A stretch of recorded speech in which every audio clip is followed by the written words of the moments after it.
kitchen and bathroom designer, passion for lifestyle, design, travel, and much, much more. And every week I bring you guests that we talk about those topics. So design tips, healthy lifestyle, travel, anything that had to do that can inspire us to create beautiful lifestyle inside and outside our homes.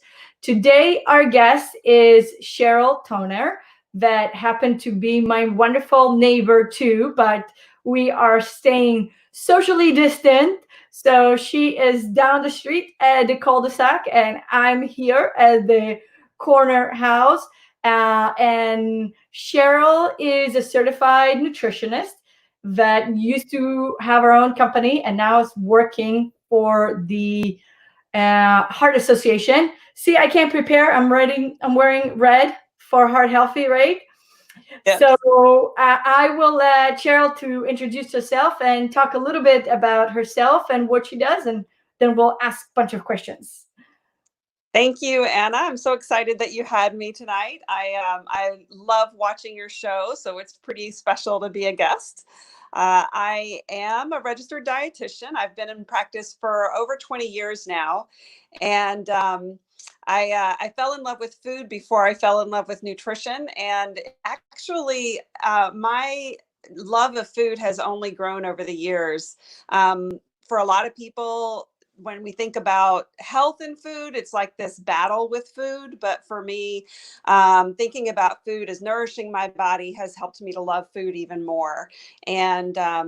And so, yeah, I did private practice for many years here in the Herndon area, where I worked with people one-on-one to improve their eating habits. I've worked in communications with an association in the Washington, D.C. area. And for the last year, pretty new to the position, I've been with the American Heart Association, as you mentioned. So now I work in building partnerships and helping different folks who work in the food system to bring healthier foods and to people so that we have better choices available to us.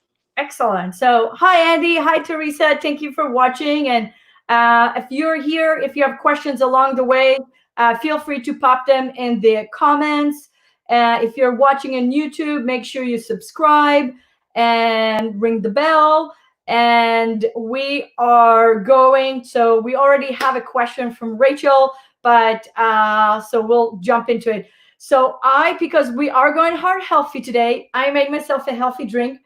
You can't see it because it's green. So, oh my God, that is so hysterical. So it disappeared. So it looks like I'm drinking water or something. I'm not quite sure what's happening there behind me, because I don't even know what is that background. It's not my house. That is so weird. It is very random. But anyway, so this drink is actually from Israel. And it's called limonana, which is lemon mint. So it's very healthy. It's very refreshing. And I have a bunch of mint in my yard, and I'll post the recipe later, but it's great. Good. All it is mint, lemon, and crushed ice. So it's almost like a lemon mint icy. Very, very popular in Israel. I sweeten it with honey today. I usually try to cut down a little bit of the sugar. I'm not a big fan of sugary drinks to begin with. So you usually use sugar water, so just melted sugar, or I use a little bit honey today. So what do you have, Cheryl, going on? I actually just have plain old water. All right, that's good too. Yeah. This is my favorite cup here it's kind of heavy, but it's big, so I can get a lot of water in there. But yeah, I mean, I love water more than anything throughout the day, but I definitely love to take I don't drink a lot of fruit juice, but if I want something like that, then I'll mix it with club soda. I think juice provides a lot of great nutrition, but you can't get too much of it because, then you kind of, your calories shoot up over the day. Yeah, and I love coffee and tea and that kind of thing as well. But I can't personally can't drink a lot of caffeine because it will make my heart race. So I kind of have my cup of coffee in the morning and switch to tea for the rest of the day. Yep, absolutely. So what are some of the, so we talked about drinking a lot of liquids, good liquids. So like water, if we are drinking juice, have it watered down. What are other things that we can do to keep ourselves heart healthy? So during this time, especially now, we're really stuck at home, most Yeah, of us.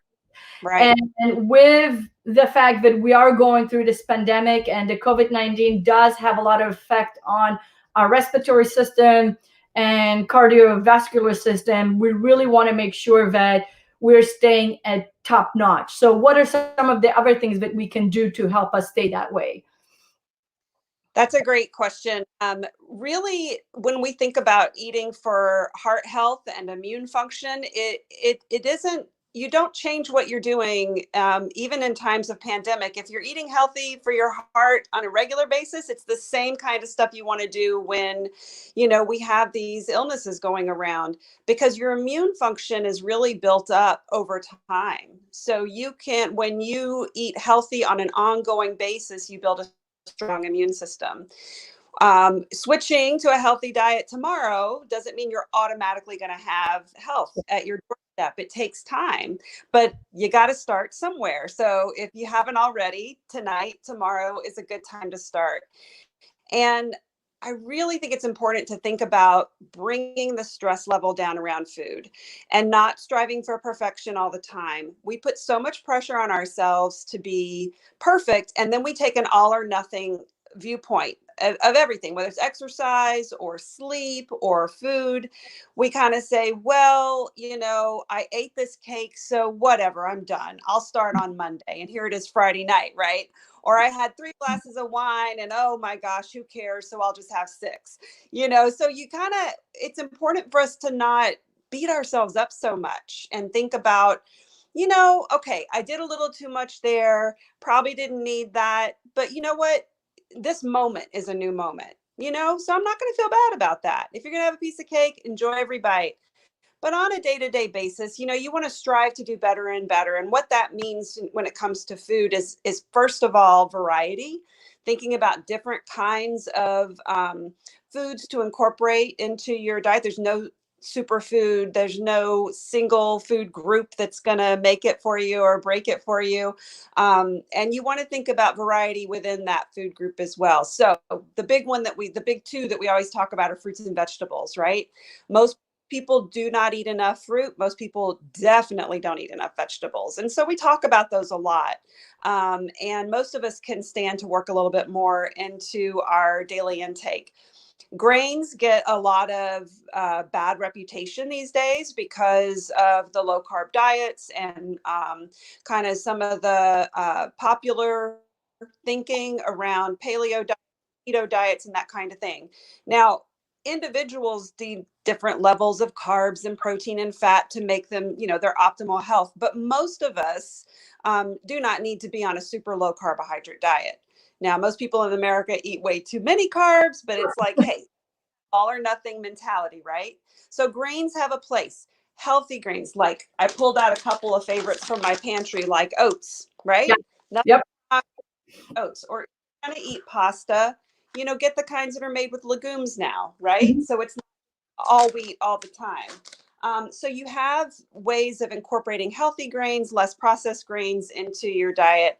You also want to think about your protein rich foods. And, that can be everything from meat or soy products, legumes, beans, my favorite here, black beans, but Mhm. also seafood. Now, I don't have a fresh fish fillet to show you, but even like canned tuna or salmon, these are, especially today, for people who are having a hard time getting certain foods in the supermarket, do not shy away from these. You want to choose lower sodium options, but they can be a great way to easy way to get your protein in.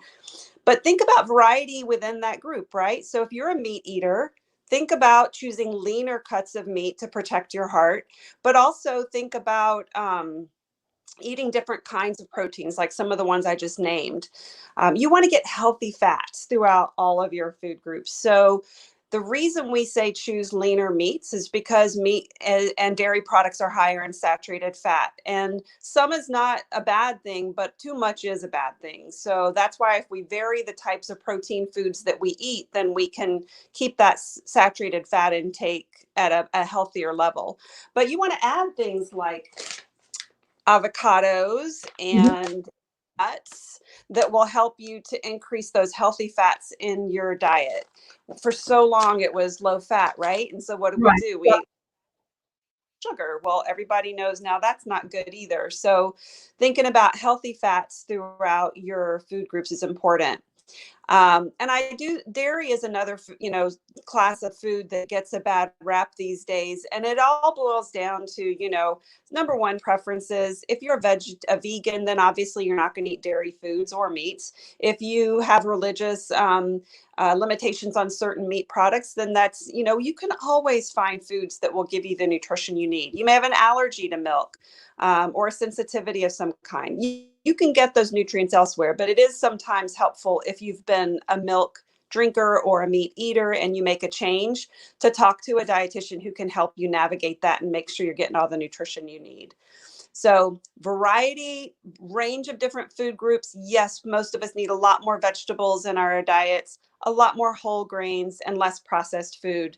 But take the stress down and don't beat yourself up if you're not hitting it perfectly every day. Right.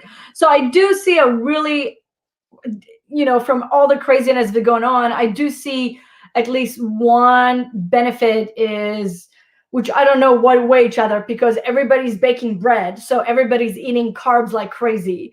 But at least it's homemade bread with no preservatives and no chemicals. So it's really, I'm hoping it's a little bit better. And even if you're baking at home, so hopefully you're eating it in moderation, even though it smells so good. And I'm Yeah. absolutely a bread fanatic, so I could literally sit and eat the whole loaf right there as soon as it comes out of the oven. Um, but I see a lot of people, including myself now, that started to do much more gardening and bringing a lot of the fresh vegetables by producing them ourselves at home. So that kind of brings a little bit more of the immediate need. Obviously, we're going to have to wait for it to harvest. But if, God forbid, in 2-3 months things are going down the hill again, we do have a little bit of that option to get our own vegetables and just a little bit of that sustainability. And again, it's organic, it's fresh, it's from my backyard, and we're not.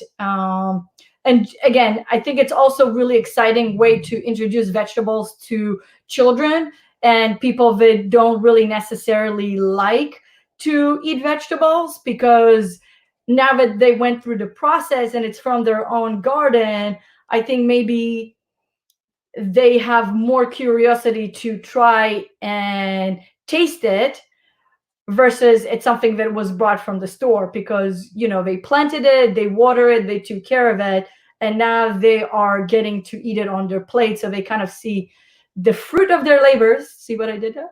And but at the same time, they're really getting enjoy something that that sometimes is hard to get in there, especially with children.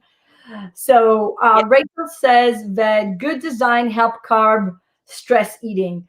Yes, I think when you have a really good and lifestyle all around, I think your space will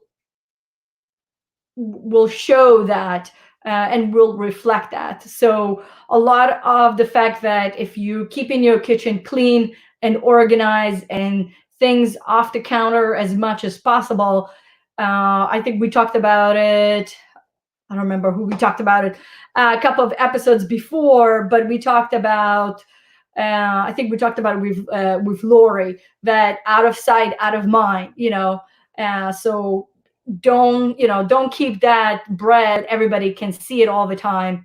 I do think that, and you can let me know when things are a little bit harder to reach, they're not in immediate, then you don't think about it just as much, right? Yeah, it can be a really helpful tactic for a lot of people. And one of the things that I think we have to do if we find ourselves stress eating, and one of the best signs that you're stress eating is when you're eating and you're just not enjoying it. And then you're hungry again a few minutes later and you find yourself going back to the kitchen again and again. I'm speaking from experience. I mean, when we work from home, and we do have elevated levels of stress, and there's all these factors going on. It is very common to eat as a response to stress. And so one of the things that you want to do is stop and notice what is triggering you to go do that. Try different things. As you said, put the unhealthy foods away. Say, and everybody's different. Some people can't even have things like that in the house, and some people say that's extreme. Hey, you got to figure out what works for you. But you may be in a family where there's a disagreement. Like, you may say, I don't want it in the house. The next person says, I like to have it. And, excuse me, you have to find that compromise. So if it's in the house, yes, putting it out of sight, out of mind can be helpful. But if that's not working, then you might need to try something else. So you may have to keep a journal and note, really just become more mindful and conscious of what's triggering you to do that and make conscious decisions. Maybe it's putting just a little sticky note, and it doesn't have to be something negative, on your refrigerator. Maybe it's even on your computer to remind you. It's like, hey, time to get up and stretch. Maybe just incorporating more physical activity into your day will help to reduce that stress and give you another outlet other than eating unhealthy food. Some people will say, oh, snack on carrots and, snack on apples. Yes. And if that's just not doing it for you, then, try something else. So even put a smiley face on your fridge so that when you go to that place or that cabinet where all the chips are stored, you see that there, and it will just remind you that, hey, am I doing this because I'm really hungry, or do I need to do something else to take care of myself? Mm-hmm. And we've got, Lori's great. If she's, all the different ideas that I've heard her talk about in terms of how to just bring yourself down to reality, kind of get in touch with why you might, what your feelings are, and that sort of thing can help to stem that. And I have worked with people for whom just the tips and tricks don't really work for them. And so we have to kind of dig a little deeper to figure out what's going on. And food is very personal, and it's, we build our habits over a lifetime. So you got to figure out what works for you. You got to try new things and really give it time and not beat yourself up as you're learning. You're learning a new habit, a new skill. Yeah, I know in our house, so what we did, and it's great for, organizing. Uh, my daughter is a teenager. She's definitely more into the snacks and all that stuff. And I know that if I buy snacks, is like, I'll eat some of it and then I'm like, well, I'll just eat it and I'll finish it. And then the whole bag of, chocolate covered pretzels are gone. And then, well, there I solved myself the problem. They're gone now. So now there's none in the house, right? So Yeah. what we do, we divided it. So we have the adult, or me and my husband, snack drawer, and then we have hers. So all the stuff that she likes to eat, Yeah. I literally buy it and put it in the drawer, and I never opened it. So I don't get to see the goldfish. I don't get to see the gummy bears. I don't get to see the sour patch worms, which I love. So I don't get to see it. So when on daily basis, when I open, the pantry, I open my drawer, it's out of sight, out of mind. So That's tactic. Yeah. Yeah. so if you do have a family that, like, okay, you want to stay, or somebody else wants to stay on a specific diet or need some other needs, just kind of like divide and conquer, I would say, and having two different drawers that are far away from each other, that will be a good way to organize things. So we have questions from Teresa. And yes, I did find myself eating a lot of carrots at 2 o'clock in the morning. Well, it was better than the chocolate. Well, the chocolate covered pretzels are fantastic, but the carrots were a little bit better because I'm definitely into that, trying to pull down on that COVID-19. So, Yeah.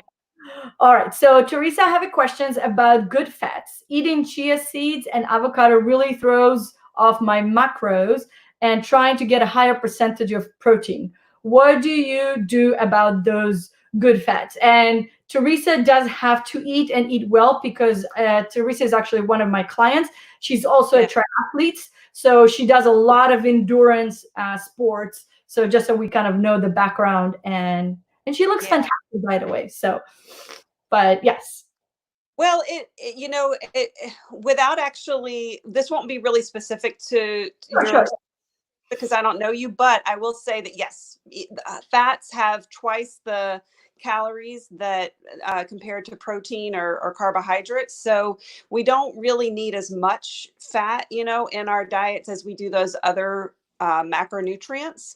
And so you have to know what is right for you. And it is when you think about nuts, for example, a handful of nuts, which is really a small amount, like a couple of tablespoons or a quarter of a cup, maybe, is going to give you a significant amount of fats in your total dietary intake. So one of the things that, to be aware of is that when we say add nuts and avocado and salmon and all these things that have those good healthy fats in them, you don't need a huge quantity in order to get to where you need to be. And not Now that all at once, right? part, And not what's all that? at once. Yes, not at once. I mean, and that's the thing. Like if you were to put like the handful of nuts on your breakfast cereal and a half of an avocado on your lunch, and then it adds up really quickly. Yeah. So I will say that the higher fat foods, even though those fats are super healthy and we need them in our diets, you can quickly eat too much. And so don't worry if you can't. You don't really need to do a whole lot to get to where you need to be. And to know what you need individually, you probably got to, have somebody work with you. If you know what your macronutrient needs are, then you know how to calculate it, and you'll get there pretty quickly. So yeah, it doesn't take a lot. Hmm. All right. So what other questions we have? Let's see. Let's see what we have here. Um, All right. So what else? Teresa says, thanks. That's very helpful. So what other things that we can do to strategize about our keeping ourselves healthy? I know that there's a lot of actually talk about eating foods that are high in zinc. So Mm. during that COVID-19, just to keep us. So what kind of foods are those, and are those good to also keep us with our heart and healthy lifestyle? Yeah, so you find zinc in meat like beef and chicken products, pork products, but you also find them in whole grains. And so we're back to that concept of most vitamins, minerals that you hear about, the basic nutrients are found in more than one food. There's a few exceptions to that, but if you're eating a wide range of foods from different food groups and variety within the food groups, you're going to get all those micronutrients. In countries and regions of the world. And actually, as we've seen with the COVID-19 pandemic, we know that there are people in this country who are hungry. And Anna, I know you've been doing work to help folks in our community who are struggling in that regard. There are people in this country who aren't getting those nutrients that they need. But in the certain parts of the world, it's extreme and chronic. It's ongoing, that they may have very limited types of foods that they can get to. And that's where you'll see some of those deficiencies of things like zinc, that can be pretty devastating to generations of people. But I think if you're eating a balanced diet of the different food groups and variety within the food groups, you're going to get those. I will say, though, that some of the things that people in this country may not get enough of if they are eating maybe too much processed food and not eating a lot of fruits and vegetables and whole grains is that you'll see that people aren't consuming very much in the way of these what we call in nutrition bioactives or phytochemicals that are basically chemicals in food that are not vitamins or minerals, but we know that they have the positive health effects. And so, there are things like we used to, when we think about tomatoes, they have lycopene is one that people will talk about. Or when we look at, strawberries, they have one called elagitanin. Can you imagine why we don't talk about these all the time? I mean, they've got these really chemical names. Right. And it's the important thing to know is that fruits and vegetables and whole grains have a plethora of these biochemicals, bioactive components in food that help your various ones do different things. But overall, they really help your immune function. They really help to reduce inflammation. They are very important in the gut. And so it's important to eat all of those, fresh foods like the fruits and vegetables and whole grains to get those nutrients that help to support your immune system. And, it's some people will say, does it need to be raw, vegetables and fruits? Do they need to be cooked? It actually, these components, it depends, so sometimes it's better to eat the food raw. Sometimes it's better to eat it cooked. So I say eat both, have your raw salads, have your cooked vegetables. Don't cook things to death, steam them, grill them, things like that to preserve the nutrients. But certainly both cooked and raw have benefits. Yeah. And I think the other thing, like, probiotics or fermented foods, there are different ways to get those beneficial bacteria from foods into your body that also help with a healthy gut. And we know that a healthy gut is very important for your immune system as well, but it's also good for your heart. It's good for your brain. It's good for basically everything. I mean, it all kind of starts with you put the food in and all those bacteria that live everywhere. New components that your body can use. So it's pretty fascinating. The digestive system is really amazing, and it does a lot more than break down food. It actually creates new components for your body to use for health. So even just the fiber in, we've known about fiber for decades, but now we know so much more about how important those fibers are for our health. So lots of good things that we get out of just eating more of those fruits, vegetables, and whole grains for both our short-term health and for our long-term health. Yeah, I know. When I used to work in the office, they always used to crack up because I would literally take a pepper, just a regular green bell pepper, and like munch it as like an apple, and they're looking at me like, "What's wrong with you?" But being a hypothyroid, so some of the foods and some of the greens are actually very important for me to have them cooked because that reduces that, I don't know how to pronounce that, that chemical that in those greenhouse vegetables, the cabbage family, it helps reduce it, and I can eat it without like feeling the fatigue and getting back into it. So really just, it's a good to know what other conditions you have. And if you don't have any conditions, just enjoy it all as is and however you like it, right?